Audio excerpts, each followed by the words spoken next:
Crohn's disease, or what they call the inflammatory bowel disease, is nothing more, and I don't want to minimize it, but nothing more than inflammation of the gut. Today's guest, Lauren, was given a diagnosis of Crohn's disease in her mid-30s. She was told that the best that they could do was give her medications to manage the condition, but she would likely live with this for the rest of her life. Not only was she not able to leave her house or enjoy life, she also was very depressed, as you can imagine. And so she decided to take matters into her own hands. She discovered the power of fermenting foods and diet change, as well as lifestyle change, to put her in remission for the last 12 years. So today I have her here sharing her story. Now, she also, in the process of this healing journey, created a company called Fermenting Fairy, and we have been trying out her products and absolutely love them. If you'd like to try them out after listening to today's show, you can use the discount code SarahK, which will be down in the show notes for you. But even if you don't, that's totally fine. I think she has a fantastic story of healing to share. And the more of us that can continue sharing these ways of how we've been able to heal our bodies without taking on that standard diagnosis and the label of you're just going to have to deal with this forever, I think the more powerful we become. So enjoy today's episode with Lauren. Make sure you check her out down in the show notes. And if you want to check out any of the Fermenting Fairy products, you can use the code SarahK to do so. In the world of weight loss supplements, hacks, peptides, biohacks, and gadgets, one thing that's still not getting enough airtime, in my opinion, is the impact of artificial light at night on your metabolism. Now, there's actual ample scientific research to show that not enough light in the mornings and too much light at night actually slows down your metabolic rate. This is why I choose Viva Rays to be my go-to source for blue blockers.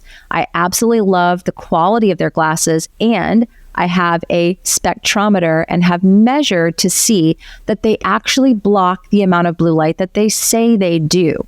So if you're looking for a pair of high-quality blue blocking glasses to support your metabolism, your health, your mood, and your sleep, check out Viva Rays and use the code YOGI to save 15%.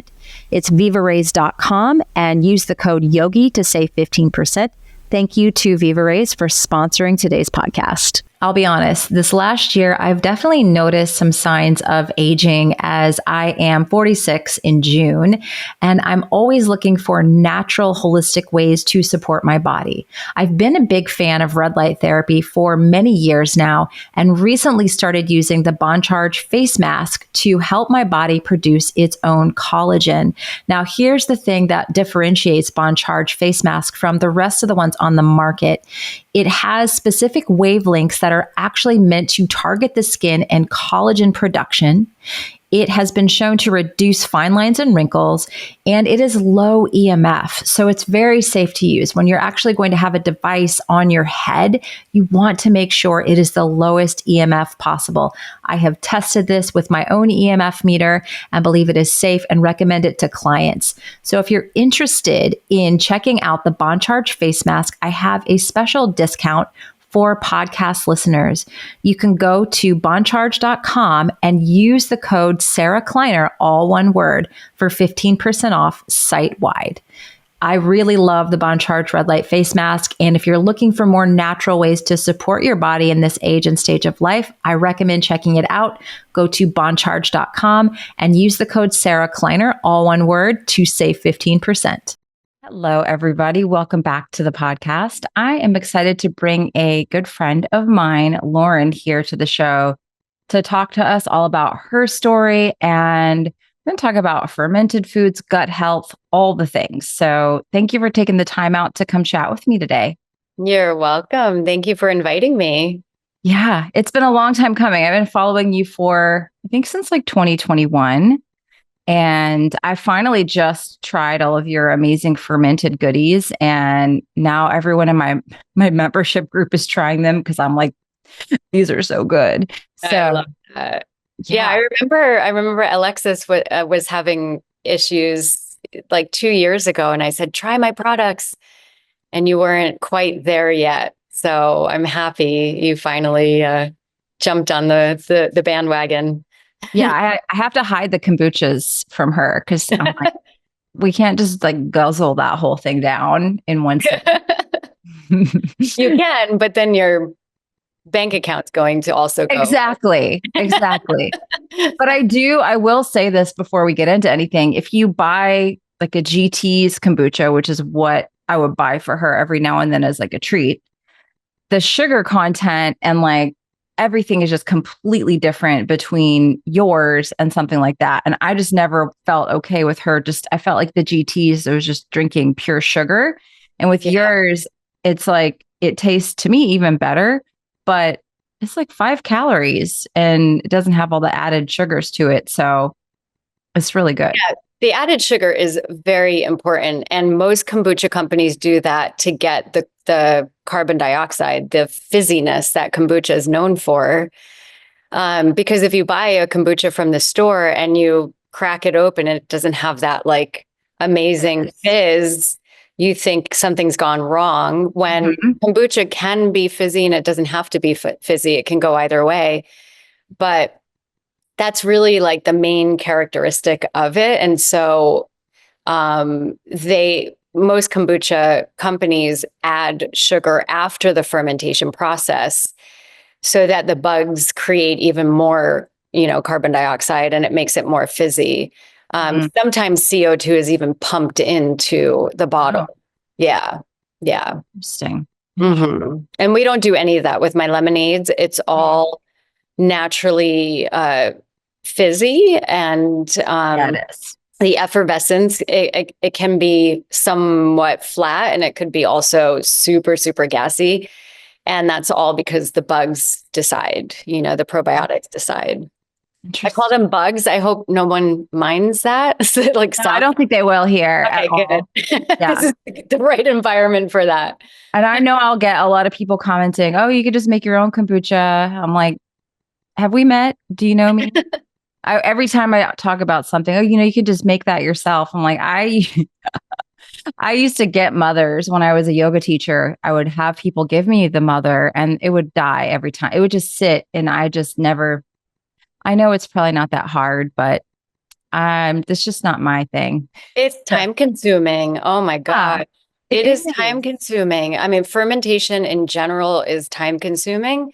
And then keeping the mothers and the scobies and the starters alive. Even my sourdough starter is probably dead in my fridge right now because I haven't made it in a couple of weeks. Yeah. For busy people, right. It's difficult, if you're a homesteader and maybe this is what you do every day, then you could take the time to take care of your kids. I mean, your kids, like the starter kids. But for me, other people who are super busy, it's not feasible most times, Yeah. That's how I'm like, I respect people that do that. And I think it's great, but it doesn't fit into my life at this stage right now with a special needs teenager and a wild toddler and then doing all the other things I do. I'm like, where is a really good one that I can buy?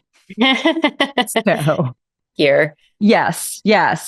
So let's talk about, so now everyone knows, like, if they want to check out Fermenting Fairy, I'll have the link in the show notes. But I think what's really interesting is your story and how you even got into what it is that you do. So maybe we can back up a little bit and talk about that. Sure. Yeah. So, in my mid 30s, I'm 47 now. In my mid 30s, I was considered uber healthy. If you looked at me, I kind of fit society's picture of health.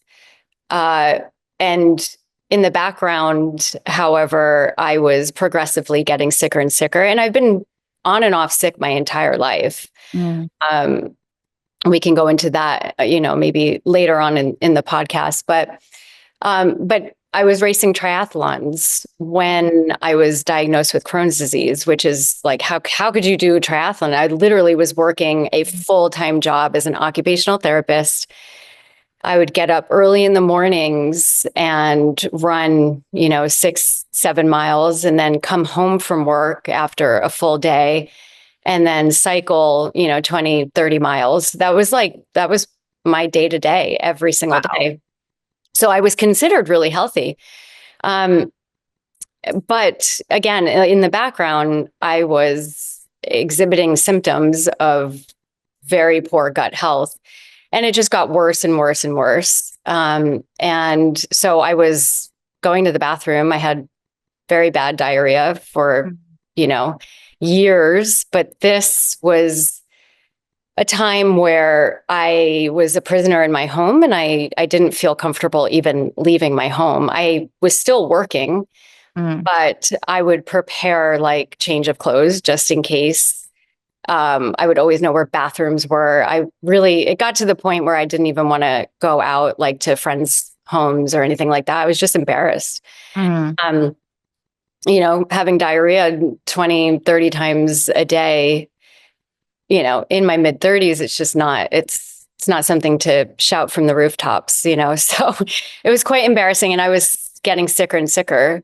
And I finally got the diagnosis of Crohn's when I went in to get a colonoscopy, and was flabbergasted. I mean, I didn't even know what Crohn's was. Apparently, it runs in my family. I didn't know that, but I didn't know what it was, and so I did all this research when I went home. I was also put on tons of medication, so prednisone and lots of anti-inflammatories, a lot of Crohn medication that was just like being discovered, tested.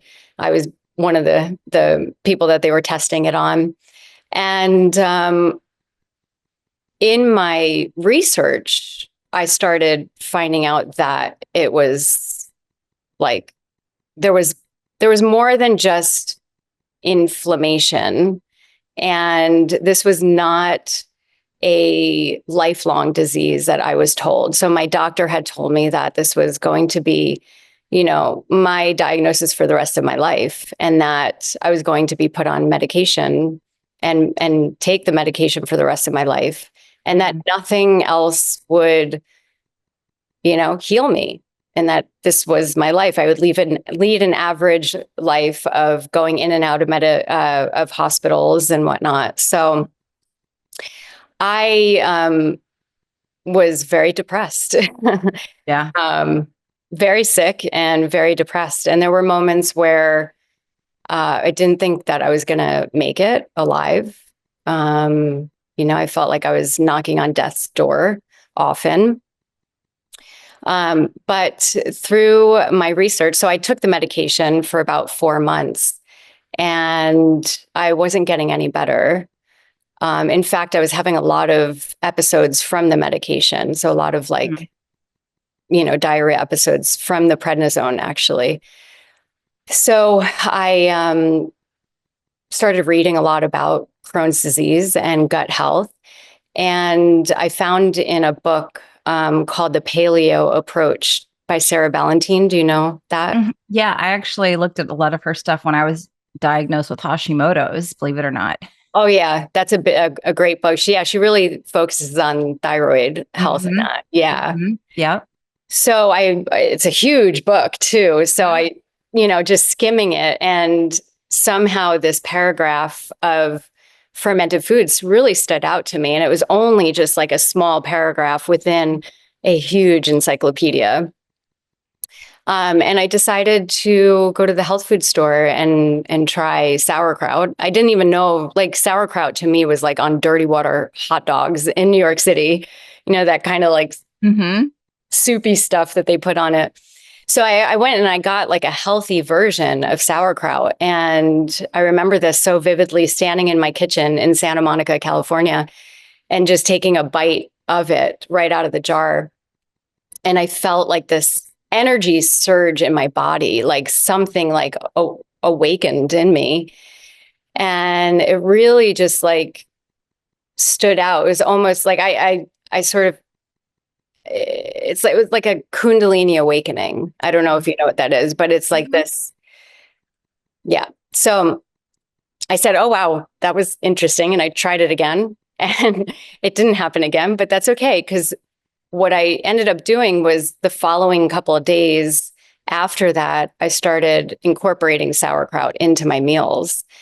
And I found that my diarrhea was getting less and less. My stools were like forming, and I hadn't had that in years. And that was really the only thing that I had changed. So I was like really amazed, and I started studying what are fermented foods, what is sauerkraut, how is this changing my body right now, and I started realizing that, and this was all just from my relationship to the fermented foods. I didn't read about this at all, but I started realizing that Crohn's disease, or what they call the inflammatory bowel disease, is nothing more, and I don't want to minimize it, but nothing more than inflammation of the gut.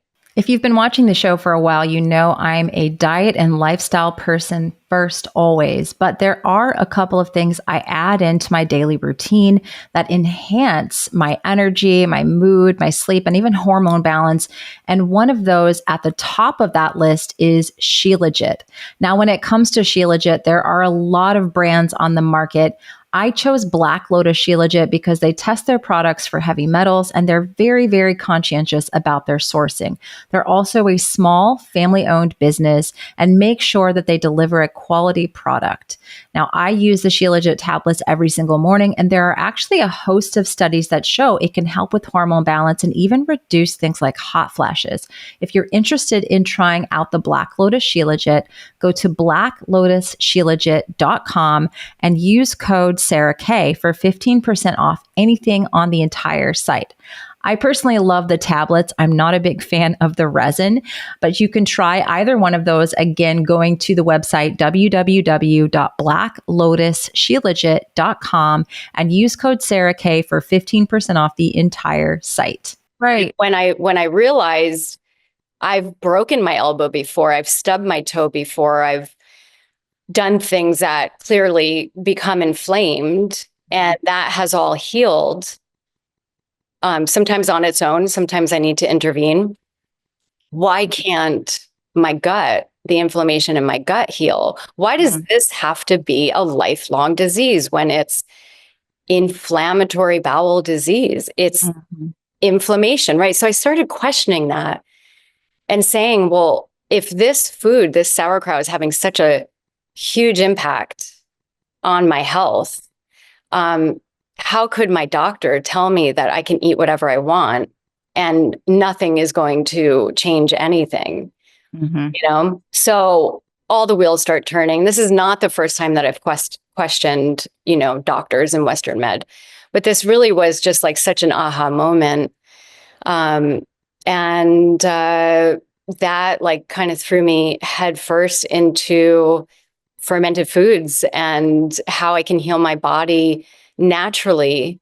So I threw away the medications. I just cold turkey got off of them. I had a lot of people in my family that were not happy about that, coming from a family of all doctors. So dove headfirst into fermentation, started doing it at home, reading about it, everything. And I was getting better and better and better. Now, I also want to preface this by saying it wasn't only the ferments that healed me, but it was a very, very strong component of my healing process. So after I was doing a lot of home fermentation, I started feeling better. I was giving it to friends. I was selling them outside of yoga studios in California. And then I went, kind of joined a farmer's market, and not thinking that I had much of anything. I mean, I knew I had like good products, but definitely was not planning on having like a full-blown business. I just wanted to help people. I just wanted more people to know about it. And, within the first 2 weeks of being at the farmer's market, I had customers coming back, and it just it took off in a way that it was like God's, it was like wind beneath my wings. It was It wasn't easy, but it was easy in a way. It was my dharma in a very strong way. Yeah. Yeah, So absolutely. that's how Fermenting Fairy started. Amazing. It's amazing. And, I feel like, and you can correct me if I'm wrong here, but just when going through Dr. Cowan's program and just all the different things I've been through and looked at, I feel like we give these diagnoses when all of it is rooted in some sort of inflammation or cellular dysfunction, mitochondrial dysfunction, whether it's IBS or Crohn's or fibromyalgia, or, we Yeah.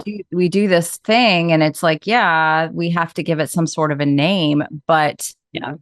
what does it actually mean at the end of the day? When you dig a little bit deeper, is that there's some sort of inflammation going on within that specific area of the body? And I haven't seen suppressive therapies be the solution. Maybe they help to put the fire out a little bit for certain situations, but at the end of the day, it doesn't provide healing. You know what I mean? Yeah. It's a Band-Aid, maybe a very short-term Band-Aid. Yeah.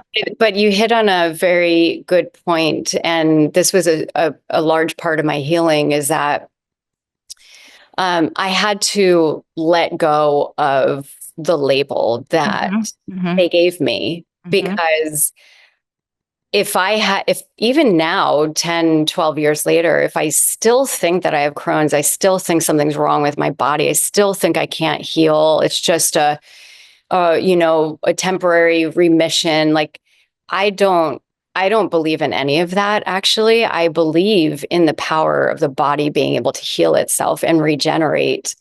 And the labels, I understand that there are diagnoses in order to kind of target certain areas of the body. And it's a communicative, tool. Is like, okay, Crohn's, everybody knows gut, right? Hypothyroid, everybody knows thyroid, things like that, going to the certain parts of the body. But at the same time, these labels lock us in to sickness and illness, and believing that, we don't have the potential to heal from this. Exactly. So I've had to do, and I also coach people, and this is the first thing that I help people with, is realizing that they don't need to be stuck in a certain label, right? A certain diagnosis. And once you can really start to peel back those layers and let go of that label, that diagnosis, then the whole world opens up to healing. Even now, like, I was just talking to a friend this morning, and she's like, well, maybe you're entering menopause. And I'm like, no, I don't want to label it like that. Why do I have to label that as something? Maybe I'm just having an off cycle right now. You know what I mean? Can it just be something, I don't want to say simple, but like, just, why do we have to lock it in and put a box around it? Yeah. I feel like it's so limiting to do that. And I was limited by the people who told me I had Crohn's. And I also limited myself when I believed them that I couldn't heal. Once I let go of that, the box opened up, the world opened up, and I was able to heal, Yeah. Yeah. I feel like a lot of the diagnosis stuff that's out there is a construct of the system, the allopathic system, so that you can get medications and you can get insurance to pay for things or not pay for things. Usually That's not pay for things in our experience. But I think that's where a lot of that started to root in. And then the personalization and taking it on is a whole other level of things. And when I get someone that comes to me and they are they're identifying who they are with their diagnosis. And I say this with compassion and love, because I know it's like, you want to know what the heck is going on. And then somebody gives you a name for it. And it's like, well, this is it. It all makes sense now. And it's like, well, what are you going to do about it now? Do you want to make that who you are, or something that it's not who you are, is what I'm trying to say. And that can be a fine line for people to walk. Absolutely. Yeah. Yeah.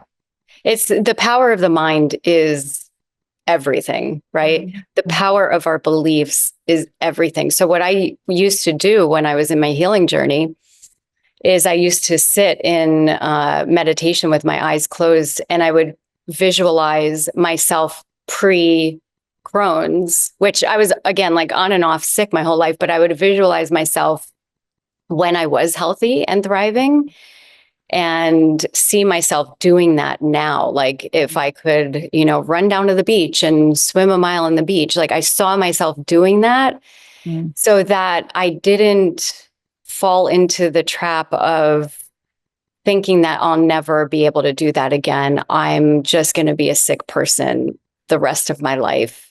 And that really just, and Joe Dispenza says this, and, it's been true that you start changing the body at a cellular level, like you start vibrating on that level. And it's so important for people to realize and recognize that they have that power in them. We all have that power in us. We just need to utilize it, and stop letting people who don't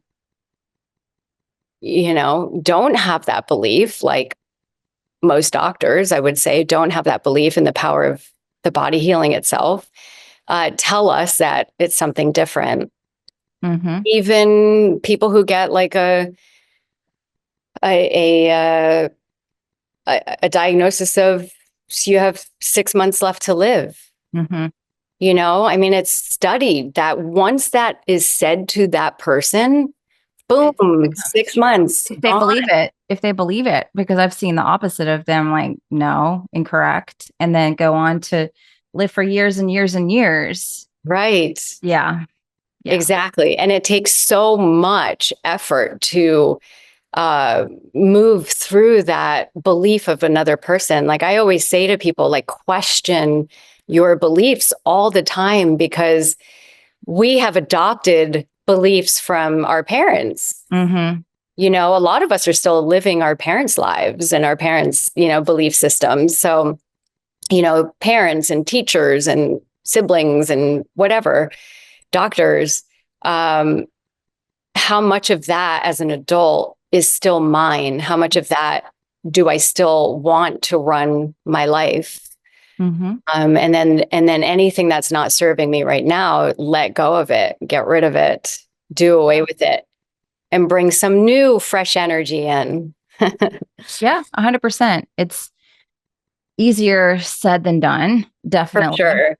It takes a lot of work, and that's what I work with clients. It's like, okay, before we even jump into protocol of me telling you what to do, I need you to understand the somatic piece. I need you to understand how the water in your body operates, is communicating with your mitochondria, with your cells. And that has to be forefront. And we have to do some reprogramming, like a lot. And I'm always reprogramming. I always am looking at myself.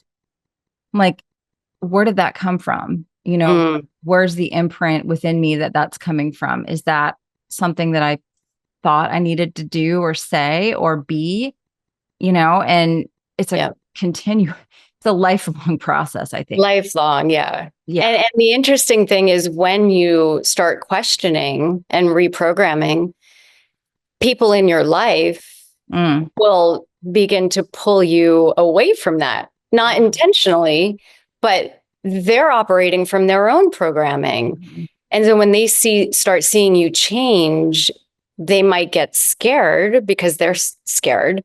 They're acting out of fear. And if you stop acting out of fear and they're still acting in their fear-based belief systems, they're going to maybe try to pull you back. Like, for instance, for me, during COVID, when COVID first started coming out, being in the world, my mom was like, honey, you got to like really shelter yourself. Like you have an autoimmune disease and it's dangerous for you. And I was like, wow, this is like 10 years after I've healed myself. Mm-hmm. Still tells me I have an autoimmune disease, even though she sees me completely healed, thriving, still tells me I need to stay inside, shelter. And it's all out of love. I get it.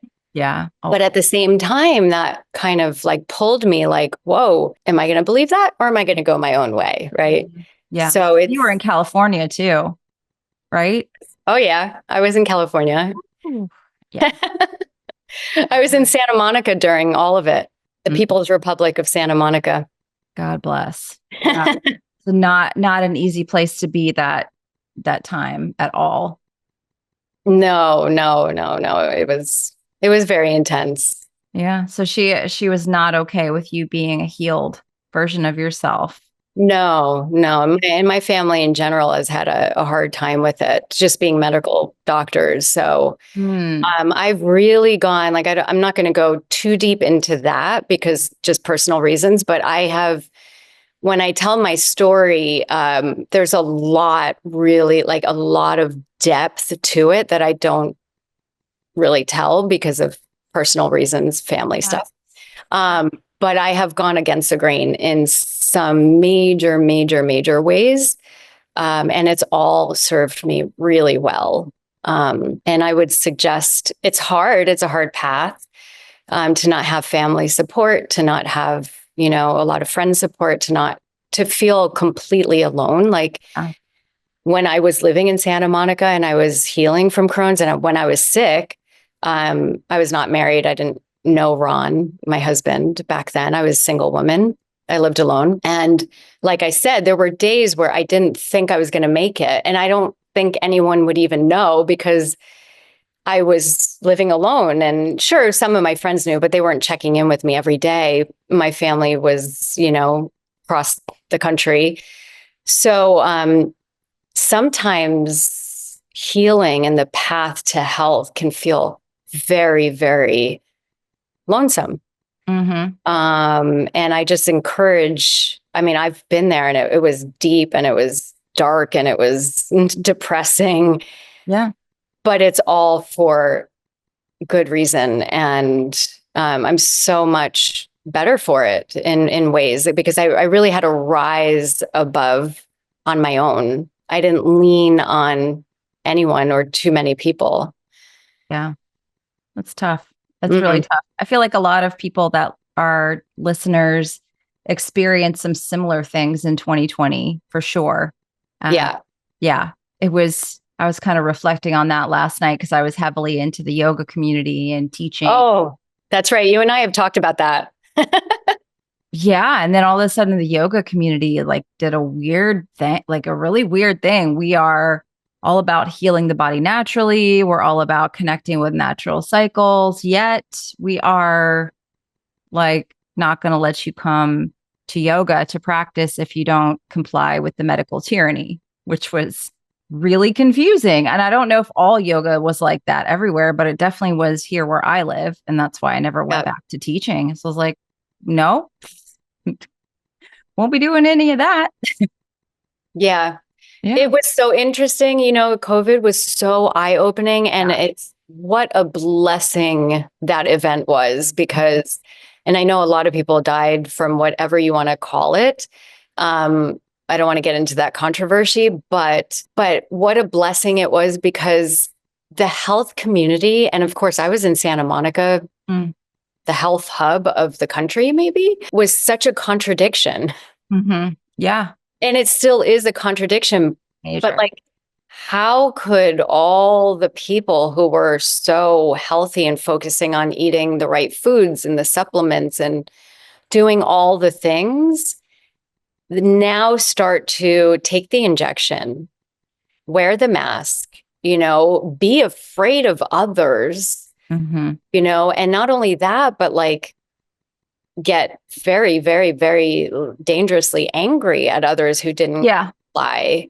I was with my daughter walking outside on a trail, and I had a woman screaming at me with my child, my non-speaking autistic child who wouldn't wear a mask anyway, because she's autistic and has sensory issues. But we were Yep. outside on a trail in the woods, and I got some woman screaming at me for not wearing a mask outside. And I was like, I gotta get out of here. This is nuts. Like, this is crazy. We're in the woods. Like, yeah, it was shocking to me. It really was shocking. It's such a contradiction. And all the health food stores in Los Angeles, all of them were I mean, they were, wow, like you could not get even 10 feet near the front door without having a mask on. They had bouncers there making sure everyone was complying, and 6 feet Trader Joe's was the total worst of it all. But what a contradiction again, like why, like, where's the trust? Like, can we just bring it back to the intelligence of the body? And I think this is what we really miss in the health and wellness space is the trust, the trusting in that there's a higher intelligence in our body, that our body is nature, and nature is rhythmic and intelligent, and there's chaos, but there's also complete peace within the chaos. Yeah. And all of that went out the window during COVID, right? Yeah. All that, even some of my healthiest friends who were practitioners who helped other people heal, all of that went out the window, and it just was, it threw me and my husband for a loop, and a lot of others. I think it's really worth talking about, like the intelligence in the body and how to trust in that, and how maybe sometimes we don't even need to intervene. Sometimes the intervening is what makes us sicker, and we don't even know it. We think that what we're doing, supplements even, right? We think all supplements should be helpful, when in fact, I would say the majority are probably harmful, or at least not helping, could be making your situation worse. So what I do with my body nowadays is a lot less than what I used to do. Yeah. And I love watching my body just take on the healing, challenge itself. Yeah, that's a hard one too. I mean, I talked about this with Carrie, I think, on our last episode, but watching my son get a fever and having to kind of fight against my mom and my husband that want to give him Tylenol. I'm like, no, he's not. He's going to the bathroom. He's not dehydrated. He's kind of playing around. Yeah, he's laying around a little bit more, but he's still playing and talking. And he's not showing signs of dehydration or being like deathly ill. So why would, when you suppress that, it can actually make it last longer. Yes. Worse. And so why would we do that if he's okay? And his body needs to learn how to fight. His body, his immune system needs to get stronger. He's little. This is what's supposed to happen. And that, I even found myself, just because my husband and my mom were both like kind of ragging on me. I'm like, am I doing the right thing? And then I'm like, no, I'm doing the right thing. So you end up going against the grain a lot. And thankfully I've kept my family. They just know not to ask me about certain things because they're not going to like the answer. They know they're not going to like the answer. There's just certain topics they know are off limits with me. It's not going to go well. Yeah. Don't even bring it up. Yeah. I mean, I'm glad I've kept my family close, because I do love them and care for them. But I have seen people, and you've kind of hinted at it, where you're not as close with your family because of choices you've made for your own medical care, right? Absolutely. Yeah, absolutely. Yeah. But it's important to, I love that you brought that up, because symptoms, what I'm learning now and what I didn't know when I had Crohn's, what I learned now is that when I was having tons of diarrhea back then, symptoms arise because the body's always trying to get back into homeostasis. Always, no matter what you do to it, it will, because it's nature and it's always seeking balance. Mm-hmm. No matter what. So symptoms, even though we don't like them, vomiting, diarrhea, heart palpitations, all of that, that we deem bad, that are uncomfortable. But it is the body doing something, moving towards balance, moving towards center. Mm-hmm. And the less we do, the easier it is for the body to move towards homeostasis and connect to it. Yeah. Yeah. I think with supplements, the trap people fall into is that they use them long term. And I've had to have this conversation with a lot of group members lately, is just because you take something for a little while and it works well, it doesn't mean you need to be on that forever. And in fact, with certain things like herbs and adaptogens, you want to be really careful with those and cycle on and off of them. And, it's not just something willy-nilly. Like, these can be as powerful as medications, and you don't want to just stay on these things all the time. Use them for a temporary time if you're going to, and then come off. Like, there's minerals and things like that I stay on all the time. But hydration, yeah. But there's other things like herbs and adaptogens. You want to be really careful how you pulse those in, when you pulse those in, coming off of them, because then your adrenals can get kind of hooked on them. And then when you come off, it's like a huge crash that can happen. So it's, yeah. And supplements should really never be the first line of defense. Mm-hmm. So, and I dislike that naturopaths, some functional med doctors go right for them. Immediately. Without, how many people do you talk to? How many people do I talk to that I'm like, okay, so you were put on 20 supplements, but you don't eat breakfast. Right. This is the thing. Like, so I'm like, did they tell you to eat breakfast first? And they're like, no, I've never heard that from anyone in 40 years. And I'm like, oh God, just start eating breakfast and let's see how that goes. The foundations. Yeah. I was listening to a little YouTube video last night about menopause and hot flashes, because of course I'm always trying to learn more for group members. Myself being 46 in a month or so, a couple months, I'm always like, okay, I want to learn more about this topic. And it was this whole little video about herbs that you can use if you don't want to use hormones. Okay, great.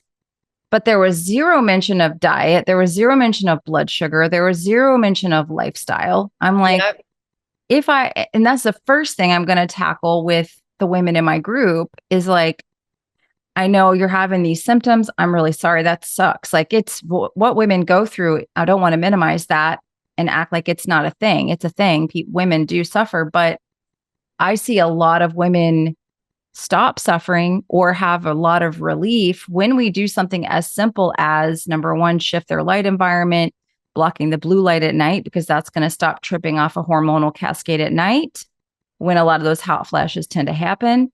And looking at your blood sugar balance and knowing once you start losing a little bit of estrogen, you're not going to have as great of insulin sensitivity as you had in your 20s. And we have to look at that. And so once we get blood sugar levels stable, so we're not having these extreme crashes or extreme spikes, that's be a little more challenging to manage, but it can be managed. A lot of the women stop having hot flashes. I've had that in so many women, and they never even took any herbs or adaptogens, Your work is so important, Sarah. Like, I love the work. I love your information. I love that everything that you teach, because it is the very basic. Again, like, we're nature. Our bodies are, and everything in nature is cyclical. Everything in nature thrives in cycles and rhythms. How could it be any different? Yeah. So when someone is completely missing, the circadian piece, circadian gut health, all of the foundation, and they go right for the supplements, right for, it's a disaster, because again, like you said, supplements, like they could be more dangerous to our health. And but the light environment is everything, and gut health is everything. And so just going back to the very basics, even our weight will start to balance, right? Yeah, Like, as we talked about leptin, I mean, this is what I tell people is when you have the right support, when you give your body the right support, your weight is going to choose itself, right? You're just going to fall into that optimal weight, whether you think that's too heavy. That's here, but really your body will fall into that place of homeostasis again, And sometimes you got to give up the things that are keeping you there and you don't realize how much they're keeping you there. I've so many consults I've had with people. And I'd love to dive into this a little bit more going back to your story, but I have to get them off the alcohol. I have to get them off of the inflammatory foods that they're like, oh, that can't be a big deal. I'm having a bite of this or that, or a little bit of this or that every now and then. I'm like, it is though. We have to get you off of that stuff because it's not serving you. And if you want that's everyone's, oh, I want to lose weight. I want to lose weight. Okay, well, we got to give up these foods. Oh, I really like those. I'm like, okay, well, maybe go work with a macro coach who's going to tell you how you can fit that in your macros and come back to me in a few months. Yeah, when it doesn't work. You get frustrated and burned out is the thing. Yeah. So it's just a whole different way of approaching things. But and it's important to note, like, if you've been eating, let's say you've been drinking soda your whole life, right. You've been fine up until this point. Right. Well, why can't I drink it now? Right. I've been eating, McDonald's my whole life. I've been super healthy. I've been fertile and whatever. Like, why now would it affect me? And that's a good question, but our toxic load builds up. Sometimes it's not what we think. Like, a lot of people think that the symptoms are coming up from what I just ate yesterday. Many times it's from the years worth of alcohol consumption. Right. Or years worth of cigarettes that it's just loading on now. Toxic beauty care products that you're just loading on. Yeah. And it's just exactly. Yeah. And now like what I like urge people, because you really have to, the environment right now with the chemtrails, with the 5G towers, we have these kind of invisible toxins, let alone the stuff in our water, the fluoride, all the carcinogens and antibiotics in our water that we're all drinking, the pharmaceuticals. We have a very toxic environment right now. Yeah. And so like, we have to be on our game. If we want to be healthy, you really have to be on our game. Then what that means is the alcohol is not going to do it. You're not going to get away with that like you used to. No. Right? Because I truly believe that back in, a century ago, I don't think the environment was this toxic. In fact, I know it wasn't. And so our ancestors were not struggling the way that we are. There certainly wasn't any blue light or artificial blue light back then. Yeah. And that's a huge contributor to the toxicity of our body. Just looking at a computer screen can make your blood sugar spike, just that alone. You don't even have to eat food. So right. I just put a post on the My Circadian app page and I was like, yeah, everyone's arguing over carbs, but people are failing to recognize the fact that if you sleep with too much light in your room for one night, that can actually impair your carb tolerance by 25% the next day. Amazing. So let's get basic biology down before we start fighting over these little things. Yeah, a lot of people probably don't need to be eating a lot of carbs, honestly, because most people are pretty leptin resistant, insulin resistant to begin with. But fixing something as simple as your light could bring you a little bit closer to where you're supposed to be, rather than trying to fight biology all the time. And that's why you don't worry about labels so much. No.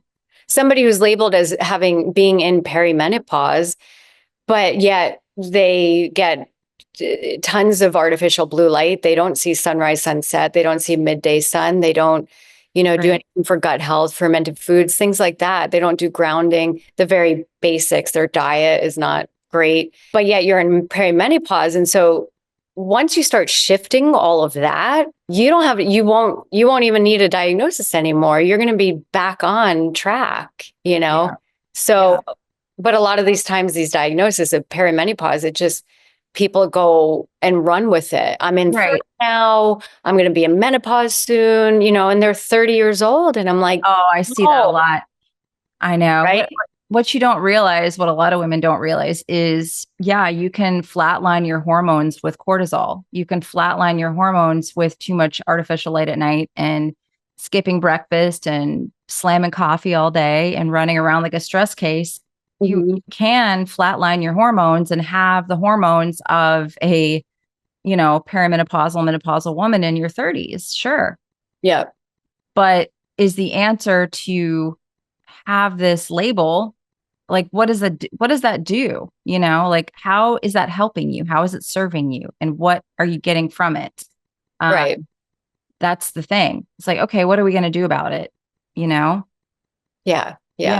And instead of taking bioidentical hormones at age 30, you just shift, go back to the basics, like we've talked about, Yeah. So, yeah. Well, just going back to your story a little bit, looping around, did you make a lot of other dietary changes besides the ferments, or were you already kind of living a pretty holistic diet? What dietary shifts did you make? Because I'll probably get people that are listening to this that are dealing with similar diagnoses. Yeah, that's important too. So I was vegan for 25 years or so, 20 years leading up to the Crohn's diagnosis, which is very interesting. And I have 25 years. Wow. Yeah. Ever since I was a little girl, I actually, I was in the wilderness on a trip as a little girl, and I saw a lamb get shot and butchered, and then everybody ate the animal. And I was horrified. I had total nightmares from it. I didn't touch the animal. I didn't eat for days. And I just decided to not ever eat animals again. And I didn't for like 20, 25 years. And then, I have no doubt that contributed to the Crohn's diagnosis. When I was diagnosed with Crohn's, and I got that book, the autoimmune paleo diet, the paleo approach, she recommends starting to incorporate animal protein. So I did, and I did very, very slowly. And it was life-changing. That was also life-changing. I had a difficult time digesting it. So I'd start with just like a tablespoon of ground beef. That's it. And then I just kind of built up from there. But so, I switched from being total vegan, no animal protein, no eggs, nothing like that. So all my protein was coming from beans, and that's about it. Oh my gosh, that wrecks my stomach, period. I had to quit vegan after 2 years because my stomach was such a mess. And I was so skinny. Like, I was not getting... Oh, yeah. It was great because I never was skinny in my life. So skinny, but oh God, I also don't feel good. And my stomach hurts, and I'm bloated. And my gut was a wreck because I was trying to just eat all the beans to get my... Oh, yeah. And just imagine being a triathlete. I know. I mean, you need protein. You need... Oh my God. I was running on nothing. I don't even know how I survived. The last triathlon I did, oh boy, I'm happy to be here. Let's just say that. But I was running on nothing. So when I started eating meat again, it was really like something. I got color in my face again. I got color in my body, my skin. Yeah. So that was a big dietary change. And I also stopped eating raw veggies because I was eating huge salads. I was blessed to live near the Santa Monica Farmers Market and getting the most gorgeous organic vegetables. And so I'd have huge raw veggie salads every day. And boy, that was just by your face, I can see you understand, you get it. I do. They were really delicious. You just get this big giant salad, and it's just very like, you were an occupational therapist, so you understand like the input you're getting and the chewing, and it just like the whole thing. So yeah, I loved those big salads, but I know. they didn't love me. No, your gut doesn't love them. No, absolutely not at all. So I stopped eating raw veggies, and instead I was just eating fermented veggies, Okay. which have much more nutrition than a salad. Yeah. They don't have the anti-nutrients that a salad or raw veggies would have. Right. They're much more bioavailable to the body. They are broken down already by the microbes. So that's very important. Even now, 12 years later, do I eat raw veggies? I'll have like cucumbers maybe. Yeah, I'll do cucumbers, but I love cucumbers. Yeah. But I won't chomp on lettuce anymore. And, but I will have like my fermented carrots or my sauerkraut or pickles. That stuff I can do like all day long. Because it's just more, my body likes it better. And all of our bodies like it better. It has the probiotics, it has the prebiotics. Yes. That's important. Yeah. We need prebiotics. And that's one of the best things about fermented foods is that they also contain the prebiotics, the fiber that the probiotics eat. And when the probiotics eat that fiber, then they produce the short chain fatty acids, which is essential to our health. Yeah. And probiotics in a capsule won't have the prebiotics. Right. So you have to get that in your diet. But the interesting thing about probiotic supplements is that most of them are not going to be effective anyway because they sit on the shelf.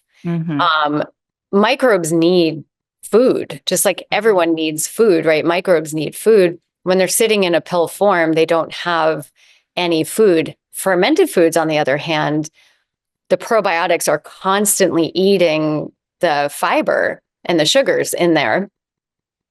And so, unlike probiotic supplements, my products actually get stronger as time goes on because they continuously eat the sugars and the fiber in the products. And so they multiply by the trillions. Probiotic supplements will just lose their efficacy over time, and Lord knows how long that thing's been sitting on the shelf. So I don't really recommend probiotic supplements for a lot of reasons, but that's one reason. Yeah, we have really been enjoying. My son loves the applesauce like that. Oh, good. Loves it. I was trying to get a video of it. He was feeding it to Alexis, and she never lets anybody feed anything to her, but she's a lot more tolerant of him. Oh, so he was like, "You're gonna love this." He was like feeding it to her. So cute. So I love it. Yeah. Oh, wonderful. Yeah, it's been helpful for him because he's had the skin issues, and so I'm always trying to get better food, probiotics, that sort of thing into him. And I'm like, yes, he loves these. He drinks the kombucha, like he loves all of it. So, oh, wonderful. Really yeah. And I specifically made the applesauce for children. So, because the food for children, the formula, it's pretty terrible. It's terrible. Yeah. It's terrible. Hopefully it's changing with RFK, but we'll see. I'm skeptical. We'll see. Yeah. It's like, it's still up to you. That's how it is. When he was born, I'm like, it's up to me to make sure his first foods are salmon roe and bone marrow. And he does, he's never had the little kid snacky stuff. A lot of it is I was worried it would cause a reaction with his skin. I'm like, nope, we're not buying any of that crap. Yeah. And it's not, he doesn't want it. He'll see his cousins eating the junk and he's just like, doesn't want it. Wow. Yeah. He wants the burger. Nice. Oh, good. I watched him eat 2 big burgers yesterday, just the meat. We actually offered him bread because I'm trying to get him so he's tolerant to allergens. And so I let him have a burger with bun. he pulled the Mhm. meat out of it and was just eating the meat. I'm like, and Oh, interesting. I after love he ate that. the burger, he had like a couple bites of the bread and then he just kind of threw it to the side. I was like, cool. That's very interesting. My And mom was shook. actually, it's very interesting because he was vaginally born, right? Mhm. Yeah. And I started doing like a kind of a side study in my own way, but not official. But I noticed that kids who are vaginally born would love the ferment. So right away they'd love that Mhm. sour, tangy Oh, taste. he loves the kombucha. He'll chug it. I'm like, And they'll also like the rich, like savory, like bone marrow Mhm. and thing like just the real like good stuff for us, the oh good yeah. food. And kids who were born cesarean would tend to eat more sweet, sugary stuff. Mm. And I think it has a lot to do with the inoculation of their gut Yeah. because his gut was inoculated through your vaginal canal Mhm. and he was just bathed in all that beautiful microbiome, and as opposed to me, I was born through cesarean, and I think that definitely contributed to my ill health for most of my life.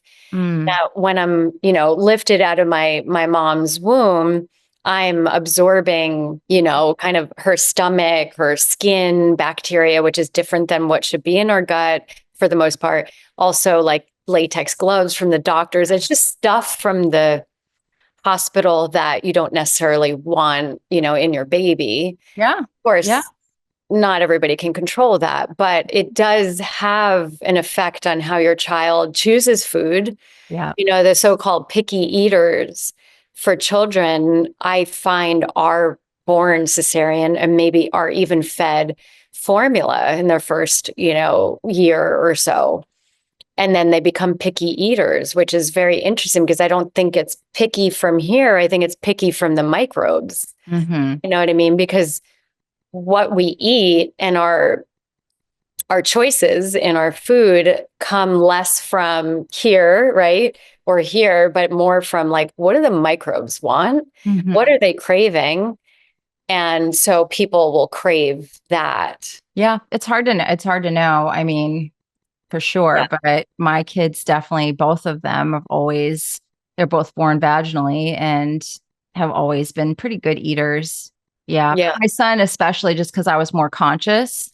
Um, like one of his first foods was salmon roe and he calls it candy. Like when we're eating the salmon roe, he'll chase us for the spoon and he's like, more candy, please. I'm like, Oh my God. I love videotape this. that.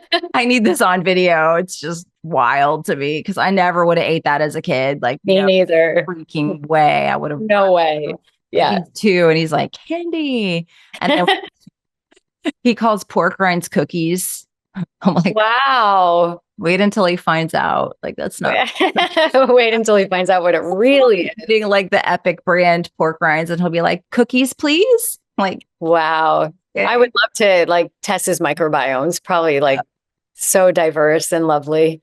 Yeah. Yeah. He likes the stuff that you sent to. Like he loves the sauerkraut and applesauce and the kombucha is all really good stuff. So, and I've recommended Yeah. it to a lot of clients as well. I just did a 20-person coaching group and, a lot of them, I'm like, all right, we really need to, now that we've got the basics down, we need to get some fermented foods in there because I have yet to work with somebody that doesn't need some sort of gut support. It just Mm. honestly doesn't exist. So I think that, anybody listening can benefit from adding fermented foods in, even and if you're sensitive to them, because there goes my light. Just one thing I did want to ask on the fermented foods, because this is my recommendation, but I know you work with people and coach. If I have somebody that can't tolerate the fermented foods, if it causes a lot of bloating, a lot of gas, how do you support that person? Do you give them a microdose? Do you? Yeah. Yeah. Yeah. Yeah, absolutely. First of all, I would say if someone is having any kind of reaction to it that doesn't feel good, Mm. whatever that is, I would say first eat them, my ferments, with a meal that has animal protein in it. So what a lot of people do is they do it on an empty stomach, Mm. which is fine if you can I do. tolerate that. Yeah. And I feel good. I feel energized and really good if I do that. But So you do it on an empty stomach. But the people who have had reactions, I tell them to eat it with a meal or after a meal, and they're fine. So, but it has to be like a protein meal. Okay, so that's one thing. The other thing is, definitely go down to a microdose. So even something like with my kefir, even something as like small as like half a teaspoon is enough. I mean, that thing is loaded with probiotics. So you don't have to do a lot. Now, I think that's a good starting point for someone who's sensitive. So half a teaspoon, and then do that for 3 or 4 days. See if you're still getting the bloating or, whatever else you're feeling. If you don't get it, then build up, then do 1 teaspoon and just go by increments. So that's a way to tolerate them. I would say most people do tolerate them right off the bat, but it's also like, where is your gut health baseline? Where are you starting from? And also my fermented veggies should be eaten with a meal too. I mean, again, like if you're used to eating a lot of fermented foods, you can eat them right out of the jar. But having them with a meal, that's going to help digest that meal. And it's also going to help you digest the probiotics, the fermented foods. Amazing. Well, I'll make sure to put a link down in the show notes so that everyone can go check out the Fermenting Fairy website and get all those lovely products.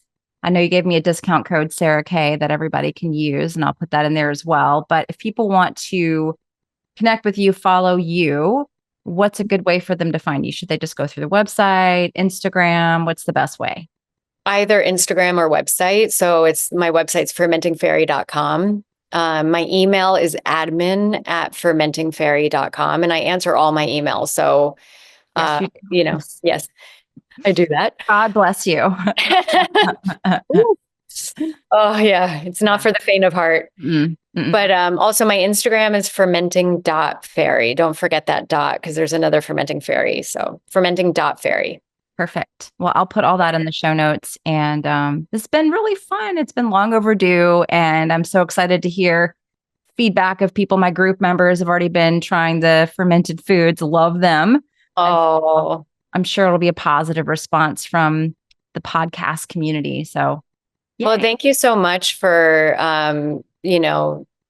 initially even trying my products, because I know that was a big thing for you. And I'm so happy that you love them. And thank you for spreading the word to your community. And I'm grateful to be on this podcast. I have listened to a lot of your episodes. I love so many of your guests, and I'm really honored to be one of your guests. So it's a big honor for me.